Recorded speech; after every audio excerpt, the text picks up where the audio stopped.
I found that nothing in life is worthwhile unless you take risks. Nothing.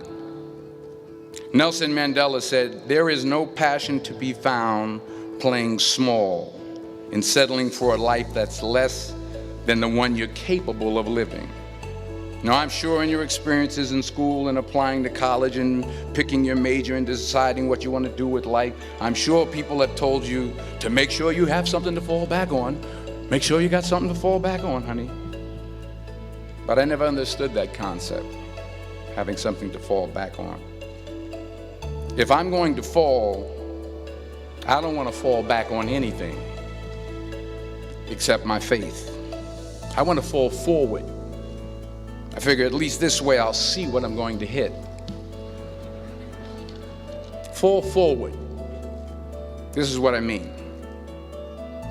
Reggie Jackson struck out 2,600 times in his career, the most in the history of baseball. But you don't hear about the strikeouts. People remember the home runs. Fall forward. Thomas Edison conducted 1,000 failed experiments. Did you know that? I didn't know that. Because the 1,001st was the light bulb. Fall forward. Every failed experiment is one step closer to success. You've got to take risks, and I'm sure you've probably heard that before, but I want to talk to you about why that's so important. I got 3 reasons, and then you can pick up your iPhones. First, you will fail at some point in your life. Accept it. You will lose. You will embarrass yourself. You will suck at something. There's no doubt about it. And I know that's probably not a traditional message for a graduation ceremony, but hey, I'm telling you, embrace it, because it's inevitable. And I should know. In the acting business, you fail all the time. Early on in my career, I auditioned for a part in a Broadway musical. Perfect role for me, I thought, except for the fact that I can't sing. So I'm in the wings, I'm about to go on stage, but the guy in front of me, he's singing like Pavarotti. He's just, and he's just going on and on and on, and I'm just shrinking, I'm getting smaller and smaller.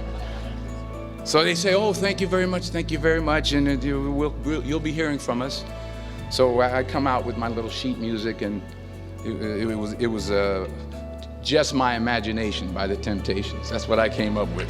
So I hand it to the accompanist, and she looks at it and looks at me and looks out at the director and was like, "All right." So I start, I'm going to sing. I'm like, "It's just my imagination once again, and they're coming away with me." And I'm not saying anything, so I'm thinking I'm getting better. So I just start getting into it. It was just my imagination. Running. They say, "Oh, yeah, thank you very much, Mr. Washington. Thank you." So I assumed I didn't get the job. But the next part of the audition, he called me back. The next part of the audition is the acting part of the audition. Now I'm like, hey, okay, maybe I can't sing, but I know I can act. So they pair me with this guy, and again, I didn't know about musical theater. And musical theater is big, so they can reach everyone all the way in the back of the stadium. And I'm more from a realistic, naturalistic kind of acting where you actually talk to the person next to you. So I don't know what my line was. My line was, "Well, hand me the cup." And his line was, "Well, I will hand you the cup, my dear. The cup will be there to be handed to you." And I said, "Oh, okay." "Well, should I give you the cup back?" "Oh, yes, you should give it back to me, because you know that is my cup and it should be given back to me." I didn't get the job. But here's the thing. I didn't quit. I didn't fall back. I walked out of there to prepare for the next audition, and the next audition, and the next audition. I prayed. I prayed, and I prayed. But I continued to fail and fail and fail. But it didn't matter, because you know what? There's an old saying, you hang around the barbershop long enough, sooner or later you're going to get a haircut. So you will catch a break, and I did catch a break. Last year, I did a play called Fences on Broadway.